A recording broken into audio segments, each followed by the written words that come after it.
की या फिर जुड़ी हुई हो मनोरंजन जगत से, बिना किसी रीजन देखते रहिए समाचार विजन। मैं हूं शशि पांडे। इस वक्त मैं जहां पे खड़ा हूं, इससे पहले भी मैंने आपको वीडियो कवर करके दिया था, जो धूम मचा दी थी पूरी शहर और पूरे इलाके में।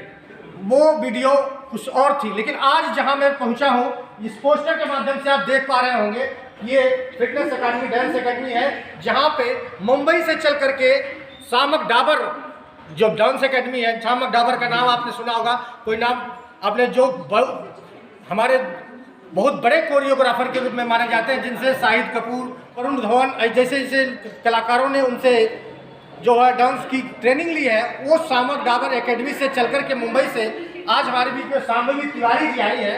शांभवी तिवारी जी से हम जानेंगे कि डांस के विषय में, हम इस पर सारी प्रक्रिया से बात करेंगे, कि लंबी चर्चा करेंगे। तो आइए हम सीधे बात करते हैं शांभवी तिवारी जी। नमस्कार मैम।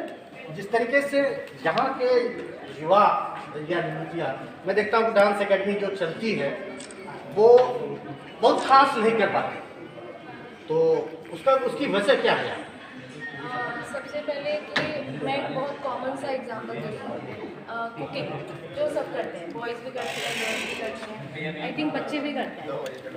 तो फॉर एग्जांपल जैसे कि अगर कोई बच्चा अगर मैगी बनाता है तो वो सिर्फ कभी वो कच्ची रह जाएगी या कभी उसमें नमक कम होगा या जो भी है। और अगर वही कोई एक परफेक्ट बनाता है तो उसको पता है कितना नमक डालना है, कितना मिर्च डालनी है, कितनी चीज़ें डालनी है। तो डांस भी वैसे ही है, डांस सब करते हैं। फॉर एग्जांपल हम शादियों में भी डांस करते हैं और फ्रेंड्स भी करते हैं, डांस भी करते हैं लोग, कॉस्ट्यूम डांस भी होता है, बाराती डांस भी होता है, हम कीर्तनों में भी डांस करते हैं। लेकिन एक जो टेक्निक होती है ना, कि हमारे पोस्चर हमें कितना देना है, हमें हम कोई अगर किसी गाने पे कर रहे हैं तो जब तक आप उस गाने की अंत तक नहीं जाएंगे, अगर आप उसको फील नहीं करेंगे, सो आप एक अच्छे परफॉर्मर नहीं कर सकते। सही बात कर रही हैं। जब तक आप उनको उनकी क्राइटेरिया नहीं पता होगी कि कहाँ पर कितना स्टेप लेना है, क्या करना है, तो उसको बारीकी नहीं समझ पाएंगे। तो इन बारीकियों को देख, तो मैं दूसरा सवाल में ये कह कि आप कि कितनी ऐसी जो शिष्याएँ हैं या शिष्य हैं जो अब तक डांस एकेडमी में अपना महारत या गौरव बना चुके हैं? मेरे बहुत सारे स्टूडेंट्स हैं और मेरे बहुत से ऐसे भी स्टूडेंट्स हैं जिन्होंने मेरा डांस देख के फिर उन्होंने एज अ करियर चुना है कि मुझे भी डांस करना चाहिए। एक बिकॉज मेरा जो होम टाउन है वो बनारस है, मतलब बहुत ही कॉमन और बहुत ही अच्छा, तो वो बहुत ही कॉमन तरीके से, पहले तो, अब तो लोग काफ़ी डांस को लेकर काफ़ी मिच्योर हो गए हैं, काफ़ी जागरूक हो गए हैं। पहले ये होता था कि डांस आप किसी को बस इंटरटेन करने के लिए करते हो या काइंड ऑफ बहुत ही कुछ शब्दों का, गलत शब्दों का भी प्रयोग किया जाता था, लेकिन अब वैसा नहीं है, काफ़ी।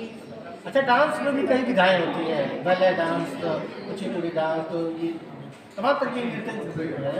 तो आप किस पे अधिक फोकस करती हैं और इसमें आप हमारा लोगों को अपना देना चाहिए?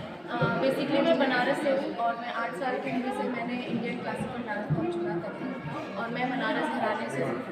और सिर्फ मुझे क्लासिकल ही नहीं सीखना था, मुझे लाइफ में और भी चीज़ें एक्सप्लोर करनी थी। उसके बाद फिर मैंने वेस्टर्न डांस ट्रेनिंग की शांभवी डाबर डांस अकेडमी से, और मैंने वो ट्रेनिंग की 2016 में। और फिर मैंने 2.5 साल मैंने एज असिस्ट किया शामा को मुंबई में। उसके बाद फिर मैं as a dance captain kingdom of Gurgaon में, फिर वहाँ मैंने काफ़ी टीम को ट्रेन किया, सेलिब्रिटीज़ को ट्रेन किया, और मैंने माधुरी दीक्षित जी को भी लाइफ में असिस्ट किया था। और वो दौर चलता गया और मैं लोगों को सिखाती गई। अच्छा जी, वीडियो महाराज जी भी आपके संपर्क रहा है? जी, मैंने जो सीखा है, मेरे गुरुजी पंडित माता प्रसाद मिश्रा जी बिरजू महाराज जी की ही परिवार के सदस्य हैं। और मैंने बिरजू महाराज जी से मैंने ज़्यादा क्लासेस तो नहीं ले पाई, बिकॉज जब मैं आई तो उनकी काफ़ी एज हो चुकी थी और तो डांस सिखाना, परफॉर्म करना बंद कर दिया। मेरी बहुत 75-78 तो मैंने उनसे ज़्यादा क्लासेस नहीं लिया। मैंने उनसे मुश्किल से 20 या 25 क्लासेस ली। मोस्टली क्लासेस मैंने उनके तो क्या लगता है कि बिरजू महाराज के जाने के बाद कथक नृत्य का कुछ हमें अंत होने लगा है या ऐसा कुछ है? नहीं, ऐसा कुछ भी नहीं है, क्योंकि जो और वो जाएंगे, मतलब वो गए हमें छोड़ के, तो हमें बहुत बड़ा नुकसान हुआ। और लेकिन उन्होंने अपनी इतनी चीज़ें को हमें सिखा के गए हैं जिससे हम उनके सिखाए हुए चीज़ों को हम आगे कंटिन्यू कर सकते हैं। कथक नृत्य और आपको जो वेस्टर्न इनमें आपको क्या देखती है, क्या कितनी दूर या कितनी संभावना है जो देखती है आपको नजर? कथक जो है वो हमारे राष्ट्र को आगे बढ़ाता है। वो ऑब्वियसली वो हमारा इंडियन क्लासिकल डांस फॉर्म है, तो वो काफ़ी कैटेगरी में है और उसको ऑडिशंस में है। वेस्टर्न मतलब मैं डांस किसी को बुरा नहीं कहूँगी, उसको प्रेजेंट करने का तरीका शायद हमारा गलत है। अच्छा, लोग काफ़ी यहाँ पे या जिस तरीके की फैमिली है तो लोग डांस से अपने बच्चों को कहते हैं यार क्या करोगे, डांस सीखना है, कुछ यही नाचना गाना है, कुछ और भी काम कर लो।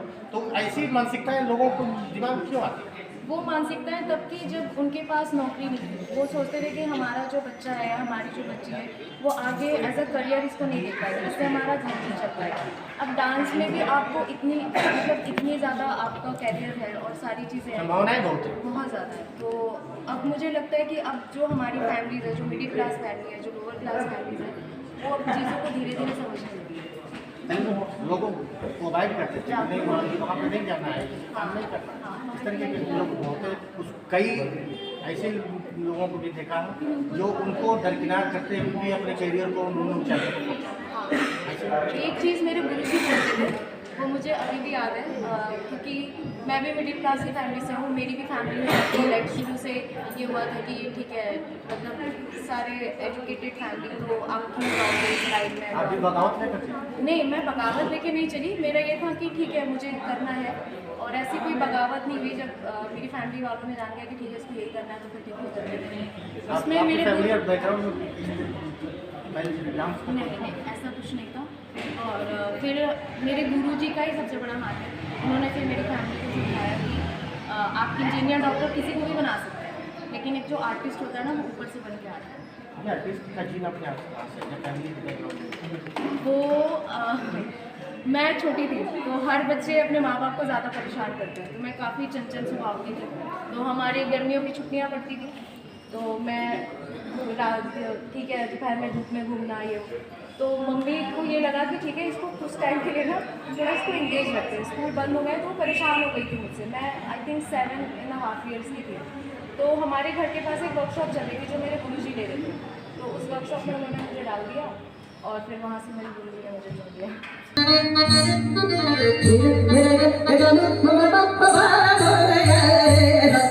सामक डाबर से संपर्क आपका किस तरीके से, बनारस को छोड़कर के आप मुंबई पहुंचने का रास्ता कैसे से बन गया?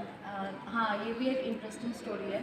सो मैं एज अ डांस टीचर थी DPS वाराणसी में। तो वहाँ पे विंटर समर्स वेकेशंस में वो शामक इंस्ट्रक्टर्स आते थे, हमारा स्कूल हायर करता था उनको, तो वो आते थे। तो जो डांस टीचर होते थे ना, वो उन इंस्ट्रक्टर्स को असिस्ट करने लगे, लाइक स्टूडेंट्स को ले जाना, ले आना, डिसिप्लिन एंड ऑल। तो एक हमारी एक छोटी सी कोरियो हो रही थी जिसमें कि स्कूल के डांस टीचर्स भी अलग अलग ब्रांचेस के परफॉर्म करेंगे, वो करना था। फिर वहाँ पे शामक के एक इंस्ट्रक्टर थे, उनका नाम है राहुल जादव।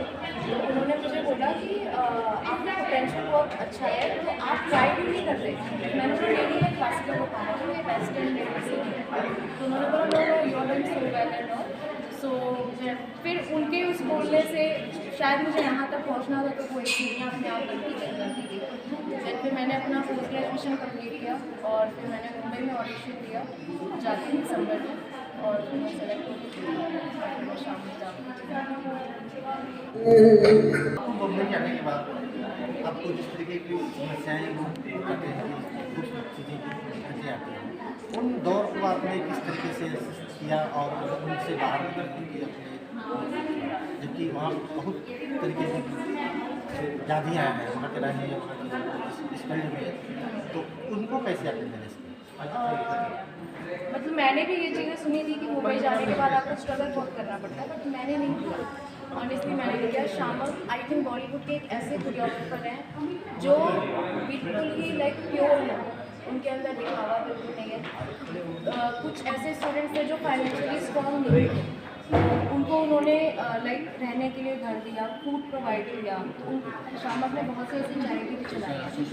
यस, अगर आपके अंदर टैलेंट है तो आपको मुंबई में सर्वाइव नहीं करना पड़ेगा अगर आप शामक के अंदर हैं।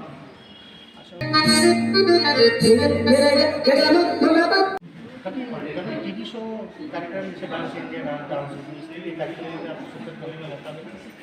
मौका मुझे काफ़ी मिला, लेकिन मुझे वो करना नहीं था क्योंकि मैं बनारस की हूँ और मेरा बेस क्लासिकल है। मुझे क्लासिकल को ही आगे बढ़ाना था और अभी मैं PhD कर रही हूँ कथक से। एक स्टडी मेरी थी कि नहीं, मुझे PhD करना है और मुझे अपने ही शहर के लोगों को, इंडिया को रिप्रेजेंट करना है। मैं मुझे यही काम करती हूँ। एक स्टेज पे आपको जो इस वक्त जो काफ़ी मतलब जो काफ़ी ईजी है, जिन पे युवा उनको सीखने में काफ़ी वो कर रहे हैं, तो उस स्टेज को मैं आपको देना चाहूँगा, तो उस पर मुझे ज़रा एक स्टेज दीजिए। अमित,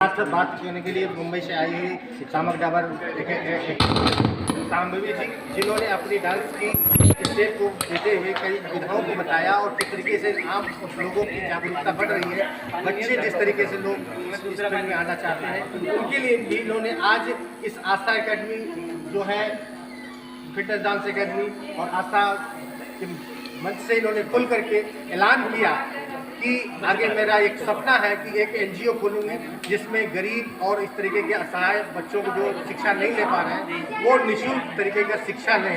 ये अनाउंस मुझे करना पड़ रहा है क्योंकि इन्होंने हमसे वादा किया। फिर दोबारा इनका इंटरव्यू मैं वहाँ पे लूँगा इस NGO के साथ, तो बड़ा अच्छा लगा और मैं इनकी शुभकामनाओं के साथ ये कहता हूँ कि आप जिस तरीके से इस फील्ड में बच्चों को आप उत्साह दे रही हैं और नए नए टिप्स दे रही हैं, उनके भविष्य को संवारने का काम कर रही हैं, वो बहुत नेक और बिल्कुल है। इसके साथ ही हम ढेर सारी शुभकामनाओं के साथ आपको धन्यवाद देते हैं। ऐसी वीडियो को देखते हुए आप जुड़ रहिए हमसे समाचार विजन, बिना किसी रीजन देखते रहिए समाचार विजन। नमस्कार।